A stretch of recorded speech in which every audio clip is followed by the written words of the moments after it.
Bismillahirrahmanirrahim. Assalamualaikum warahmatullahi wabarakatuh. Innal hamdalillah nahmaduhu wa nasta'inuhu wa nastaghfiruh wa na'udzu billahi min shururi anfusina wa min sayyiati a'malina. May yahdihillahu fala mudilla lahu wa may yudlil fala hadiya lahu. Allahumma shalli wa sallim wa barik ala Muhammad wa ala alihi wa ashabihi ajma'in. Jamaah Balai Baitul Tajudin yang dimuliakan oleh Allah. Ini meja baru ya. Saya harus penyesuaian. Meja baru, penyesuaian baru. Kita lanjutkan pengajian kita masih tentang babus sidq. Ya, bab tentang kejujuran, babus sidq, bab tentang kejujuran dari kitab Mukhtasar Riyadhus Shalihin Imam An-Nawawi ini. Kita lanjutkan. Wa Ali bin Mas'udin radhiyallahu anhu. Ada hadis tercantum dalam kitab ini dari sahabat Ibnu Mas'ud radhiyallahu anhu, semoga Allah meridhoinya. Anin Nabi sallallahu alaihi wasallam, dari Nabi sallallahu alaihi wasallam qala, di mana Nabi sallallahu alaihi wasallam bersabda, Inna sidqa, sesungguhnya jujur, yahdi ilal bir, yahdi ilal bir. Ya, sesungguhnya inna sidqa, sesungguhnya jujur, yahdi ilal barri. Ya, yahdi ilal bir. Sesungguhnya jujur membawa kepada kebaikan, ilal bir. Wa innal birra, dan sesungguhnya kebaikan. Ya, tadi kenapa biri sekarang birra? Karena tadi huruf jar, ilal birri. Sekarang inna itu menasabkan birra. Wa inna, ya, wa innal birra, sesungguhnya kebaikan itu yahdi ilal jannah, membawa ke surga, ke jannah. Ya. Wa inna rajula la yasduqu hatta yuktaba 'indallahi siddiqan. Sesungguhnya seorang laki-laki, ya, dia selalu bersikap jujur. Terus menerus bersikap jujur, ya, hatta yuktaba indallah, hingga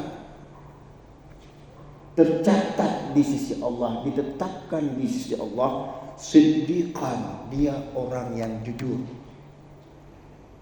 Nanti kita jelaskan, kita lanjutkan saja hadis ini dulu. Wa inna kadhiba yahdi ilal fujur, dan sesungguhnya kedustaan itu yahdi ilal fujur, membawa kepada kejahatan. Sesungguhnya dusta itu membawa kepada kejahatan. Ya. Wa innal fujura, dan sesungguhnya kejahatan itu yahdi ilan nar, membawa ke neraka, ke nar. Wa inna rajula la yakdzibu, sesungguhnya seorang laki-laki yang selalu berdusta, suka berdusta, hobi dia berdusta. Kalau enggak berdusta mungkin sakit dia. Ya enggak enak dia. Hatta yuktaba indallah, hingga orang ini ditetapkan di sisi Allah sebagai kadzaban, sebagai seorang pendusta. Muttafaqun alaihi, ditetapkan atasnya oleh Imam Bukhari dan Imam Muslim. Hamba Allah, dalam hadis ini kita lihat bahwa Rasulullah Sallallahu Alaihi Wasallam mengatakan bahwa inna sidqa, sesungguhnya jujur itu yahdi ilal birri, membawa kepada kebaikan. Ya. Wa innal birra yahdi ilal jannah, dan kebaikan itu membawa kepada memasukkan kita ke surga. Kemudian hamba Allah, ya, jujur ini sebagaimana sudah kita jelas pada pertemuan yang lalu, itu memang membawa kepada kebaikan. Kebaikan itu para ulama mengatakan ada dua bidang. Satu bidang dalam bentuk amal, satu bidang dalam bentuk perasaan. Syu'ur, perasaan. Ya, kalau amal ya seluruh amal soleh itu dianggap bir, kebaikan. Sementara ya dalam bentuk perasaan artinya ketenangan, kenyamanan, itu juga satu kebaikan. Sebagaimana firman Allah, "Huwallazi anzala sakinah fi qulubil mu'minin." Allah lah yang menanamkan ketenangan jiwa ke dalam hati orang-orang mukmin. Ketenangan jiwa itu juga satu kebaikan. Sehingga hamba Allah, dalam satu hadis yang diriwayatkan oleh Imam At-Tirmizi, Rasulullah Sallallahu Alaihi Wasallam bersabda, ya, hadis yang diriwayatkan oleh Imam At-Tirmizi, ada air ya, ya.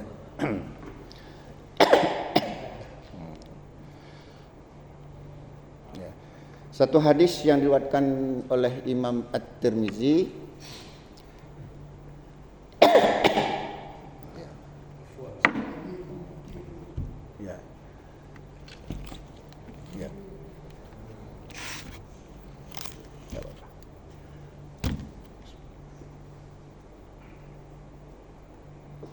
ya, musim batuk sekarang. Qala Rasulullah sallallahu alaihi wasallam, Rasulullah sallallahu alaihi wasallam bersabda, "Da' ma yaribuka."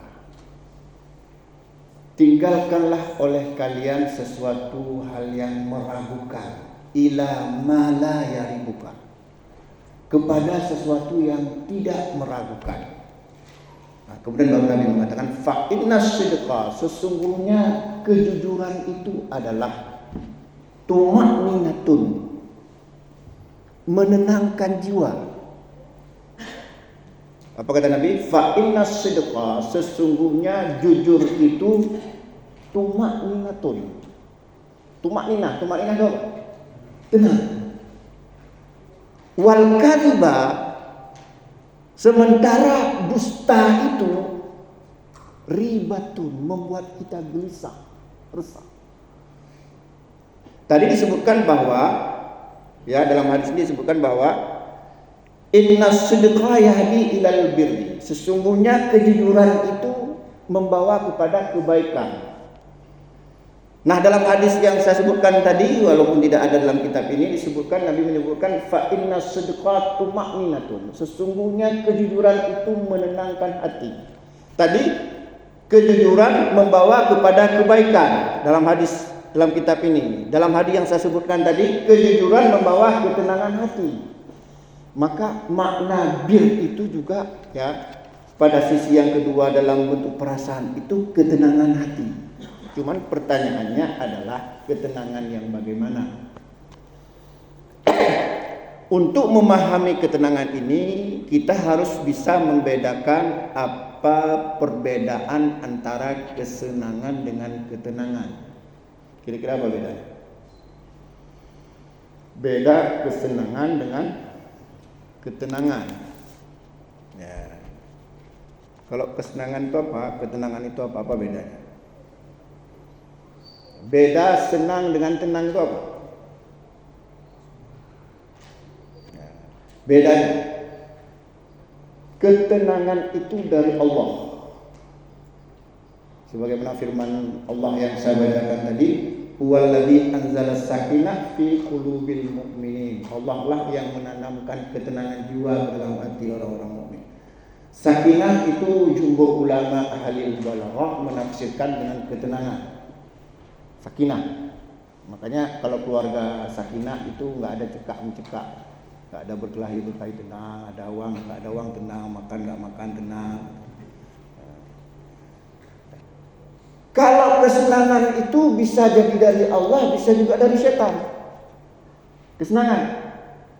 Saya ulangi ya, beda kesenangan dengan ketenangan. Kalau ketenangan itu dari Allah.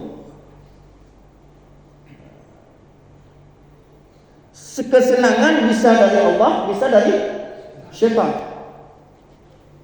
Itu beda, itu yang pertama, perbedaan yang pertama. Perbedaan yang kedua. Orang yang memperoleh ketenangan pasti mendapatkan kesenangan. Apa yang kedua? Orang yang mendapat ketenangan pasti senang. Tapi orang yang mendapatkan kesenangan belum tentu tenang. Kenapa? Karena kesenangan itu bisa dari Allah, bisa dari syaitan. Perbedaan kedua ya. Perbedaan pertama tadi apa? Ketenangan dari Allah. Kesenangan bisa dari Allah, bisa dari setan. Perbedaan kedua, ketenangan orang yang mendapat ketenangan pasti senang. Sementara orang yang mendapatkan kesenangan belum tentu tenang. Atau saya kasih contoh gini. Ya. Berzina senang enggak? Senang. Kalau enggak senang ngapain orang berzina? Ya kan? Senang. Kenapa orang berzina? Cari senang kan? Tapi setelah berzina apa yang terjadi? Dia dikejar-kejar rasa bersalah. Nah sekarang pertanyaannya, kenapa kita dikejar-kejar rasa bersalah? Walaupun orang gak salah dia, tapi kita merasa berdosa. Kenapa? Walaupun orang gak salah, gak puasa, tapi dia Islam, habis berzina pasti terasa berdosa. Kenapa? Kenapa? Karena Nabi bersabda, kullu mauludin yuladuna alal fitrah. Setiap anak dilahirkan dalam badan fitrah. Fitrah itu maksudnya dia ada potensi cenderung untuk menyerahkan dirinya kepada Allah. Jadi walaupun manusia jahat sekali, fitrah itu enggak hilang. Jadi saat dia berzina senang, timbul fitrah itu yang mengancamnya, merasa menyesal dia. Jadi fitrah itu bukan tabula rasa, bukan kertas putih, sudah bersih. Fitrah itu cenderung taat kepada Allah. Fitrah.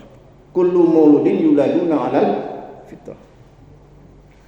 Jadi orang habis berzina, coba orang yang enggak pernah salat sekalipun, orang enggak pernah puasa, bangsat, apalagi kaplat, bos bandit, habis berzina kadang-kadang dia sendirian itu merasa berdosa. Ya. Jadi orang yang mencari kesenangan belum tentu enggak mendapat ketenangan. Tapi orang yang mencari ketenangan pasti mendapatkan kesenangan. Atau contoh lain begini. Mungkin contoh tadi belum begitu mengena. Contoh, makan daging ayam senang enggak? Senang. Coba kita makan daging ayam tapi pikiran kita sedang susah. Enak enggak makan daging ayam? Enggak. Sekarang kita ganti. Makan telur ayam. Mana enak makan telur ayam dengan ayam? Anggap aja enak ayam. Tapi kita makan telur ayam itu dalam keadaan tenang. Enak enggak? Enak. Bahkan nasi tok pun dengan Indomie kalau hati tenang enak tambah. Tapi kalau hati susah walaupun makan kuah belangong, kemamah, apalagi itu. Udah sekarang kalau hati susah itu enggak akan ada kenikmatan. Nah, makanya ya, kalau kita mencari ketenangan pasti mendapatkan kesenangan. Naik mobil, apa mobil paling mewah? Seperti mobil saudara kita di depan yang putih itu. Baru enak bawa mobil apabila hati kita tenang. Tapi kalau hati susah, tertekuk, bawa monggok nih. Ya kan? Jadi saya ulangi lagi bahwa orang yang perbedaan kedua tadi apa? Orang yang mendapatkan ketenangan pasti mendapatkan kesenangan. Tapi orang yang mencari kesenangan belum tentu mendapatkan ketenangan. Perbedaan yang ketiga. Kesenangan itu perlu bayar. Kita pengen apa sekarang? Senang makan sate, napeng, nabaran, hanapeng, gak lumpur. Berzina, perlu modal kan? Gak ada uang gak bisa berzina. Kira-gitu kira-kira lah. Tapi ketenangan gak perlu bayar. Gak perlu bayar. Perlu bayar. Maka yang sebenarnya bagi orang yang beriman hamba Allah, kita harus mencari ketenangan hidup dalam redha Allah. Huwallazi anzala sakinah fi qulubil mu'minin. Allah lah yang menanamkan ketenangan hidup ke dalam hati orang-orang mukmin. Kalau kita sudah mendapatkan ketenangan, pasti senang. Ya, kalau kita mendapatkan ketenangan, pasti senang. Jangan ragu sedikit pun. Jadi kita kadang-kadang salah. Ingin jadi anggota dewan, ingin cari apa? Senang. Perlu bayar kan? Jual rumah, jual harta segala macam supaya terpilih anggota dewan. Setelah jadi anggota dewan banyak yang stres. Ya, karena dia nggak memahami konsep perbedaan antara kesenangan dengan ketenangan. Nah, tadi Nabi menyebutkan fa inna sidqa tuma'ninatun. Sesungguhnya jujur itu akan membawa kepada ketenangan. Sekarang orang misalnya ingin jadi anggota dewan, apakah dia jujur? Kalau jujur nggak akan terpilih. Betul. Misalnya gini,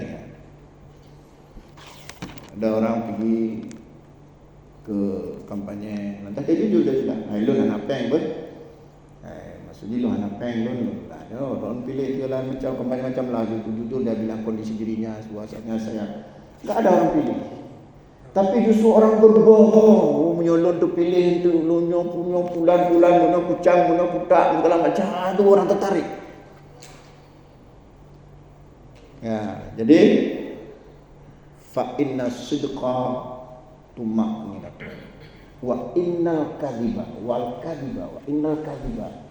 Sementara kedustaan itu ribatu membuat gelisah. Ya. Jadi makanya Nabi dalam hadis ini disebutkan inna sidqa yahdi ilal birri.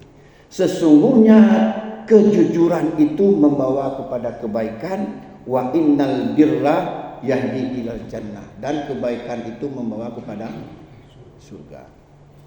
Jadi saya bilang tadi bahwa kebaikan itu ada dua, ada berupa amal soleh, yang kedua ada perasaan. Kesenangan itu belum tentu kebaikan, tapi ketenangan itu pasti kebaikan.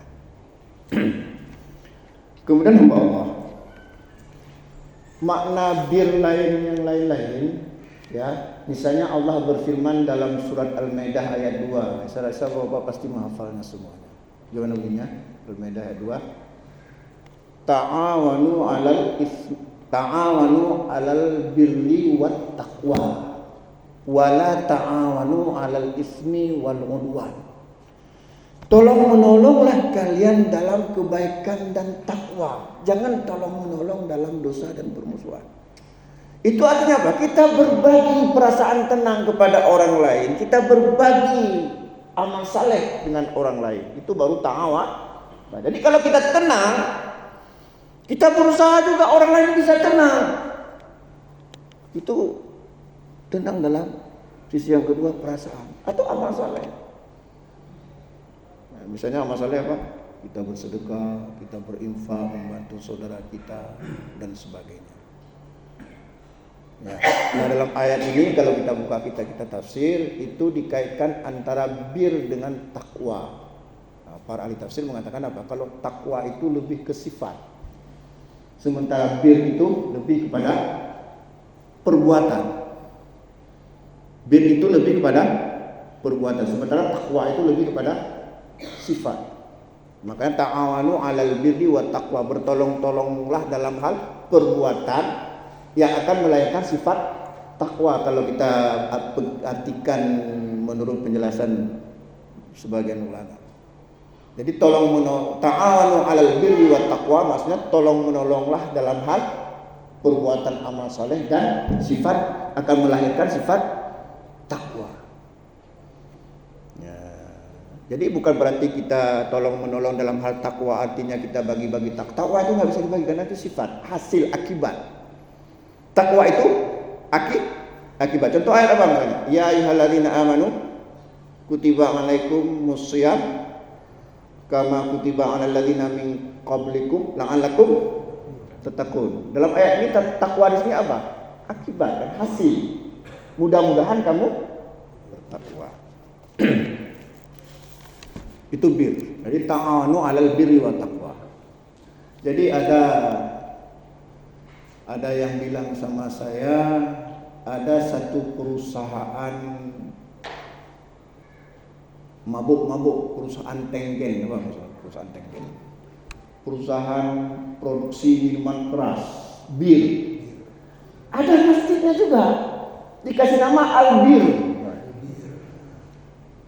Dia memproduksi bir, pabrik memproduksi bir, ada masjidnya juga, kasih nama Al-Bir. Itu apa maknanya? Satu bir dari syaitan, satu bir dari bir itu masjid. Nah, inilah namanya talbis wala, padahal Allah mengatakan wala talbisul haqqa bil batil. Itu bukan berarti mendirikan masjid di situ batil, enggak. Tapi maunya masjid itu seharusnya melarang orang memproduksi bir. Ya. Kemudian kata-kata bir dalam hadis, misalnya kita lihat ya, hadis tentang masalah safar. Dari Jabir bin Abdullah, kata Jabir bin Abdullah, karena Rasulullah sallallahu alaihi wasallam fil safar. Sesungguhnya Rasulullah SAW pernah di sebuah perjalanan fara'a zihaman, lantas melihat ada yang pingsan. Ya, jadi Rasulullah dalam sebuah perjalanan ada yang pingsan. Wa rajulan qad dulla alaihi. Ada seorang laki-laki, dia dikerubungi oleh orang-orang. Jadi laki-laki itu pingsan. Jadi kata Jabir bin Abdullah, Rasulullah pernah dalam sebuah perjalanan, dalam safar, melihat ada laki-laki yang pingsan, dikerubung oleh orang-orang. Fakal Nabi mengatakan, "Mahada? Apa ini? Ada apa?"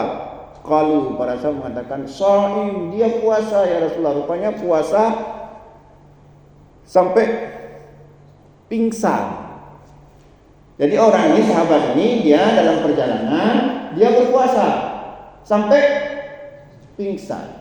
Terus Nabi mengatakan, laisa minal bari asyamu fis safar. Bukanlah satu bukanlah satu kebaikan berpuasa dalam perjalanan. Nah, bir disebutkan juga bir di sini. Apa makna bir? Dikaitkan dengan jujur ini, artinya kita harus jujur pada diri sendiri. Kalau memang nggak mampu berpuasa, jangan sok-sok kuat. Dibolehkan kita berbuka dalam perjalanan. Kalau kita nggak kuat, jangan sampai pisah. Berarti kita nggak jujur pada diri sendiri. Kita ukur-ukurlah. Ya kira-kira seperti itu ya. Jadi makna bir dalam penjelasan mengenai hadis ini. Kemudian Nabi melanjutkan, wa innal birra yahdi ilal jannah. Dan kebaikan itu ya akan membawa orang ke jannah, akan memasukkan orang ke surga. Wa innal birra, sesungguhnya kebaikan itu akan membawa kepada surga. Ya. Kita lanjutkan. Wa innar rajula, sesungguhnya seorang laki-laki, kata Nabi, sesungguhnya seorang laki-laki la yasduqu, dia selalu jujur. Istiqamah dengan jujurnya. Ya, dalam hadis yang lain kan dia taharra, dia betul-betul sungguh-sungguh jujur. Hatta yuktaba indallah siddiqan. Hatta yuktaba indallah, hingga karena dia terus jujur ditetapkan di sisi Allah siddiqan, dia orang yang jujur. Apa maknanya? Menurut para ulama, makna ungkapan Rasulullah ini bahwa orang kalau berdusta sekali-sekali jangan kita tuduh dia pendusta.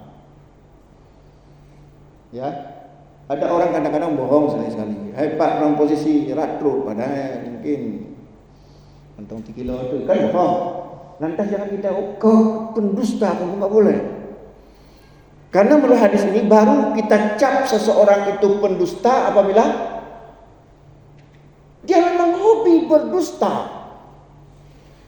suka berdusta, jadi karakternya berdusta, baru kita anggap dia berdusta. Maka dikatakan di sini ya, wa inna rajula, sesungguhnya seorang laki-laki la yasduqu hatta yutaba indallahi siddiqan, sesungguhnya seorang laki-laki yang dia terus berdusta hingga dia baru ditetapkan di sisi Allah sebagai pendusta. Jadi kalau ada orang ngomong sekali 2 kali dusta, jangan langsung kita anggap dia pendusta walaupun dia melakukan dosa besar. Sama juga, bagaimana kita mengatakan seseorang itu baik atau tidak? Ini sudah pernah saya jelaskan mungkin di sini.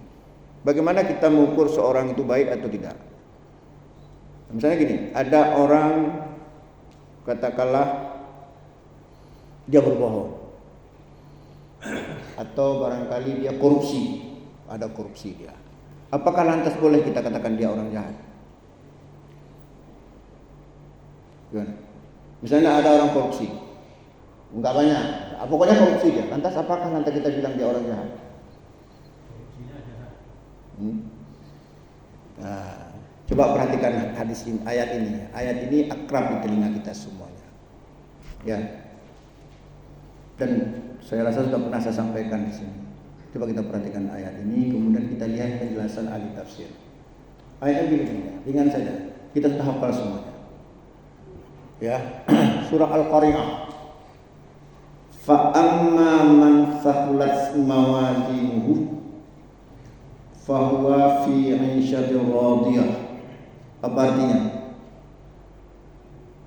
Adapun orang yang timbangan kebaikannya lebih berat, artinya apa? Kebaikannya lebih banyak. Fa huwa fi 'ishatin radiyah, dia akan memperoleh kehidupan bahagia di akhirat. Sekarang pertanyaannya, orang yang mendapatkan kehidupan bahagia di akhirat orang baik atau orang jahat? Orang baik. Nah, sekarang kita lihat tadi, fa amma man saqulat mawazinuhu, adapun orang yang berat timbangan kebaikannya, berarti ada dosa. Ada dosa kan? Nah, dosanya tadi apa? Korupsi tadi. Korupsi, ada dia korupsi. Tapi kebaikannya lebih banyak. Kebaikan lebih banyak, maka ternyata dia masuk surga. Padahal dia ada korupsi, tetapi ternyata korupsinya itu sedikit, dimaafkan oleh Allah. Makanya kan, ya, dalam surat An-Nisa ayat 48 Allah berfirman begini, Innallaha la yaghfiru ayyushraka bihi wa yaghfiru ma duna dzalika liman yasha. Apa artinya itu? Innallaha la yaghfiru ayyushraka bihi, sesungguhnya Allah tidak akan mengampunkan dosa syirik. Wa yaghfiru ma duna dzalika liman yasha, tetapi Allah mengampunkan dosa selain syirik bagi siapa yang dikehendaki. Yang enggak diampunkan oleh Allah apa? Dosa apa? Dosa syirik. Selain syirik? Apa contoh selain syirik? Korupsi tadi. Ya, korupsi kan bukan syirik. Wa yaghfiru ma duna dzalika liman yasha, tapi Allah mengampunkan dosa selain syirik, bisa jadi korupsi. Cuman liman yasha, bagi siapa yang dikehendaki, bukan semuanya. Kenapa? Karena dia banyak baiknya. Paham? Jadi makanya kita jangan ada orang ya, dia rajin salat tahajud, dia rajin pergi ke pengajian-pengajian ini, kedapatan dia ditangkap KPK, rupanya kaplat pura-pura bapak itu habis kita celah dia, enggak boleh, Allah marah. Kesalahan kan cuma itu saja. silapnya. Silap. Tapi kebaikannya lebih banyak. Kalau begitu siapa yang kita katakan orang jahat? Lanjutan ayat tadi, bagaimana lanjutan ayat tadi? Wa amma man khaffat mawazinuhu fa ummuhu hawiyah. Apa artinya? Adapun orang yang timbangan kebaikannya ringan, berarti lebih banyak jahatnya dia, dosanya. Apa tadi? Fa ummuhu hawiyah, maka dia akan dilemparkan ke neraka hawiyah. Sekarang pertanyaannya, orang yang dilemparkan ke neraka hawiyah orang baik atau orang jahat? Orang jahat. Apa kriterianya tadi? Lebih banyak dosanya, baru dia kita katakan jahat. Makanya ini tadi, orang yang memang hobi dia berdusta. Kalau enggak dusta enggak enak dia ngomong, baru kita katakan dia apa? Pendusta. Tapi kalau ada orang kadang-kadang kan ini, posisi latro, pada mana kalau jangan langsung kita, tukang bohong, enggak boleh. Kalau sudah tukang itu udah beda. Tukang itu berarti apa? Ahlinya kan. Tukang bohong, enggak boleh. Nah, kita ingin berdakwah, akhirnya jadi kita mencela orang, bahkan memfitnah orang. Iya, enggak usah kita ngaji sama ustaz tuh apa. Dia itu pernah dengar musik misalnya. Masa gara-gara ustaz itu pernah dengar musik lantas kita enggak ngaji sama dia? Oke, kesalahannya dia dengar musik. Apa kebaikan yang lain? Lantas apa karena hanya dia dengar musik lantas kita katakan dia ustaz enggak bisa pakai? Allah sudah enggak menghukum seperti itu. Kita sering gitu. Oh, kalau enggak jenggotnya besar, kalau enggak jubah, enggak usah ngaji sama ustaz tuh. Mungkin kesalahannya cuma di situ saja, belum sampai mungkin dia amalannya ke situ. Tapi yang lain-lain, ilmunya mungkin, ketakwaannya mungkin yang hanya Allah yang tahu. Lantas kita sudah menghukumi. Oh, dia enggak bisa pakai. Enggak boleh. Allah sendiri sudah dalam Nabi Allah dan Rasulnya telah menggariskan bahwa ya, orang yang lebih banyak kebaikannya daripada kesalahannya dia tetap menjadi orang baik. Cuman perbaiki saja, bertobatlah yang dosa dia yang tidak begitu banyak. Terus dia bertobat. Nah, seperti ini. Baru dia dianggap orang yang pendusta apabila terus-menerus berbohong. Kita lanjutkan hadis ini. Apa? Orang yang terus-menerus jujur baru dikatakan dia orang yang terus-menerus jujur, maka di sisi Allah dia menjadi orang yang jujur. Nah, sebaliknya, wa innal kadhiba yahdi ilal fujur, sesungguhnya dusta itu membawa kepada kejahatan. Wa innal fujura yahdi ilan nar, dan kejahatan itu membawa kepada neraka. Wa innar rajula, sesungguhnya seorang laki-laki layak dia terus-menerus berdusta. Nah, mungkin penjelasan saya terbalik tadi ya. Kalau tadi orang yang terus-menerus jujur, maka di sisi Allah dia dianggap orang jujur. Kalau ini orang yang terus-menerus berdusta baru dianggap di sisi Allah sebagai pendusta. Ya, wa inna rajula la yakdzibu hatta yuktaba indallahi kadzaban. Sesungguhnya seorang laki-laki yang terus berdusta baru ditetapkan di sisi Allah sebagai dia pendusta.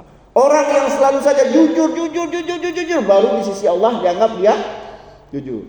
Tapi kalau ada orang jujur sekali, dusta sekali, jujur mengat teman bu, jujur mengat teman bu kalau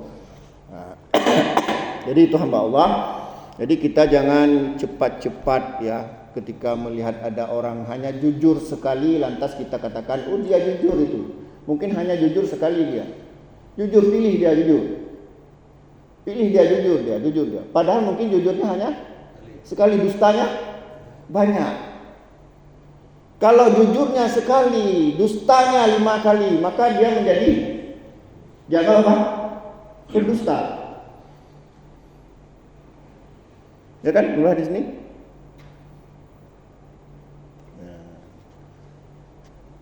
Ya, itulah kira-kira hamba Allah. Ada yang mau bertanya, silakan.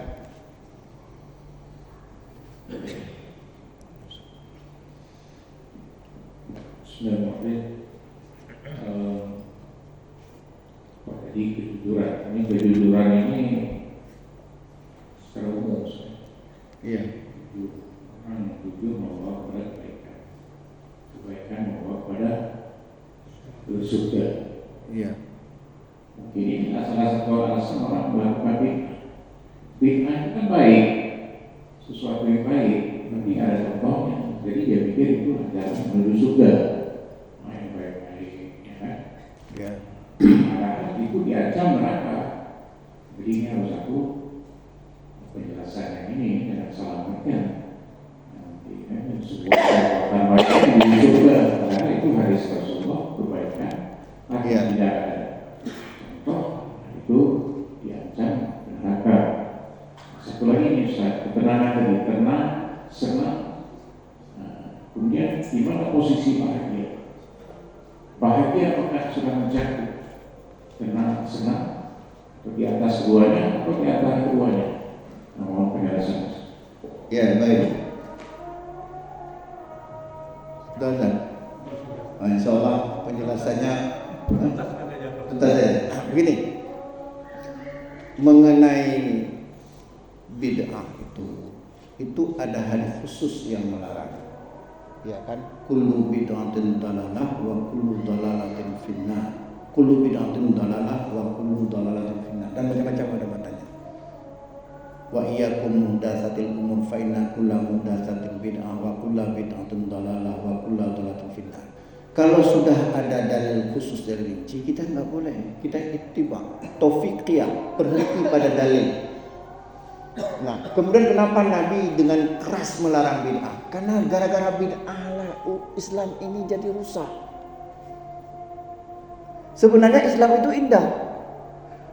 Gara-gara kita tambah-tambah jadi berat. Nah, itu panjang kalau saya jelaskan ini. Intinya itu. Nah, jadi kalau mengenai bid'ah itu sudah ada dalil rinci yang melarang. Jadi nggak bisa kita katakan bid'ah hasanah sementara Nabi sendiri mengatakan kullu bid'atin, setiap bid'ah. Kenapa kita membagi lagi? Nah, kemudian bahagia, ketenangan itu abstrak, nggak bisa kita jelaskan dengan kata-kata. Nah, cuman kita pahami bahwa berdasarkan dalil huwallazi anzala sakinah fi qulubil mu'minin. Allah menanamkan ketenangan ke dalam hati orang-orang mukmin. Sakinah itu sering para ahli balaghah tadi mendefinisikan itu sebagai ketenangan. Nah, ketenangan itu juga bagian dari kebahagiaan. Bahagia, ketenangan itu nggak bisa dilukiskan dengan kata-kata. Sama seperti cinta dan benci nggak bisa. Itu hanya bisa dirasakan saja. Gimana seseorang kita katakan dia cinta, sayang pada seseorang? Karena diberi HP. Banyak orang kasih HP tapi benci. Ya, kasih makan tapi benci. Nah, itu susah. Jadi tenang, bahagia itu sudah. Kalau sudah ketenangan, sudah bahagia, itu sudah semuanya. Ya, gitu kira-kira. Karena sudah azan, saya pun menjelaskannya pun ya resah.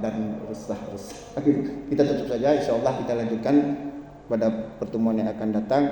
Dan bab tentang jujur ini tidak selesai, tinggal satu hadis lagi. Insyaallah pada pertemuan yang akan datang kita tuntaskan bab jujur ini, bab sidq. Mudah-mudahan ada manfaatnya. Aqulu biqouli hadza fastaghfiruhu innahu ghafurur rahim. Wassalamualaikum warahmatullahi wabarakatuh.